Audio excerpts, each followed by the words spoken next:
वक्त एक अफसोसनाक खबर सामने आई है कि मुसलमानों के बाहमी तनाज़ात जैसे रुकने का नाम ही नहीं ले रहे। यह खबर है शिमोगा के शिकारीपुर से, जहां एक मस्जिद में दो ग्रोहों के बीच हाथापाई की वारदात पेश आई है। शिमोगा जिले के शिकारीपुरा कस्बे में रमजानुल मुबारक के लिए चंदा जमा करने के मामले पर दो ग्रोहों के दरमियान शदीद तसादम पेश आया है, जो बाद में पथराव तक जा पहुंचा। ये वाक़या इतवार को गगरी इलाके में पेश आया है और इस मामले में पुलिस ने दोनों जानिब से 10 अफराद को गिरफ्तार भी कर लिया है।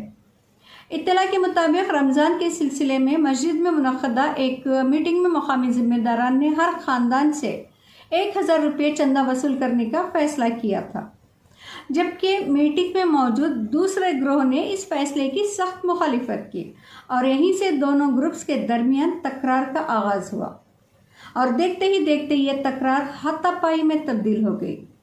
सूरत हाल इस वक्त बिगड़ी जब शिकारीपुर सिरालकोप्पा मरकजी सड़क पर दोनों ग्रोह एक दूसरे पर पत्थर और डंडों से हमलावर हो गए।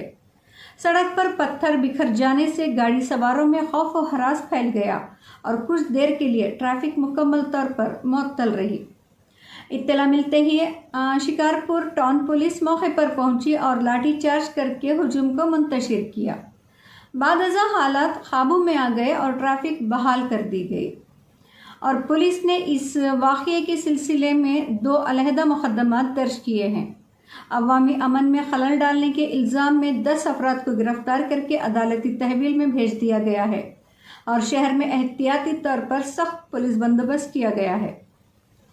नाज़रीन, इस तरह के वाक़ये बेहद अफसोसनाक और शर्मसार कर देने वाले हैं। जिस घर को इबादत, सब्र, अख़ूत और बर्दाश्त का मरकज़ होना चाहिए था, आज वही चंद लम्हों में अनाज़िद और तसादम का मैदान बना दिया गया। जिस महीने में दिल नर्म होने चाहिए वहाँ जहालत थी और जिस जगह सर झुकने थे वहाँ एक दूसरे पर पत्थर और लाठियाँ चली। क्या अब रमज़ानुल मुबारक जैसे मुक़द्दस महीने की तैयारी पथराव और लाठियों से की जाएगी या सब्र, मुशावरत और इखलास से? क्या अब चंदा फ़र्ज़ बन चुका है कि इख्तिलाफ़ की गुंजाइश ही ना रहे और इख्तिलाफ़ करने वाला दुश्मन समझा जाए? मस्जिद की मीटिंग अगर बर्दाश्त और भाईचारे का दर्स ना दे सके तो फिर माशरे की रहनुमाई कैसे मुमकिन है?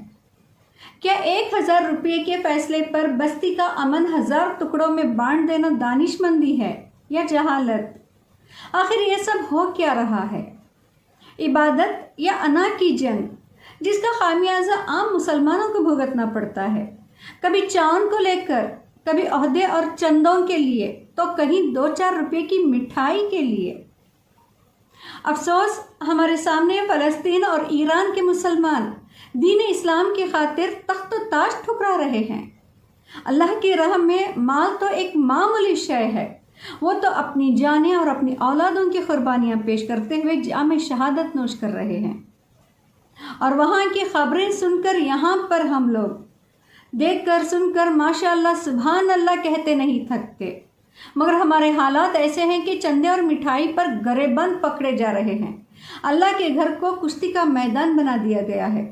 जहाँ सजदे होने थे वहाँ सर फट रहे हैं, जहाँ दिल जुड़ने थे वहाँ सफ़ें टूट रही हैं और इबादत के महीने में अना की आग भड़क उठी है। नाजरीन, ये लम्हे फिक्रिया है और हमें सोचना होगा कि हम किस सिमत जा रहे हैं। जहाँ सजदों से महकते थे कभी दिलों के नगर, वहीं अब नफरतों की आग में जलते हैं घर। ये कैसा इम्तिहान है अहले ईमान के लिए कि मस्जिदें भी बन गई हैं मैदान शरर। रमज़ान आया था दिलों को जोड़ने के लिए, मगर हमने तो अना को ही बना डाला अपना हुनर। खुदा के घर में अगर हम न संभल पाए एहसास, तो सोच लो फिर कहाँ जाएगा ईमान का सफ़र।